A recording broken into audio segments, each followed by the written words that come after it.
আমাদের engineer technician Mehedi Hasan শুদ্ধ ও তার সহকর্মী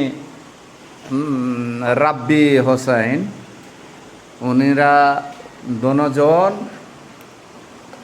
কি করছেন? এটার নাম কি বলেন? Keyboard, gang board. Okay, gang board set করছেন। মেজারমেন্ট দেখেন, মেজারমেন্ট ওয়াটার লেভেল দিয়ে মেজারমেন্ট দেখতেছে। সব ইঞ্জিনিয়ার, বড় ইঞ্জিনিয়ার। এটা ছোট ইঞ্জিনিয়ার, এটা বড় ইঞ্জিনিয়ার।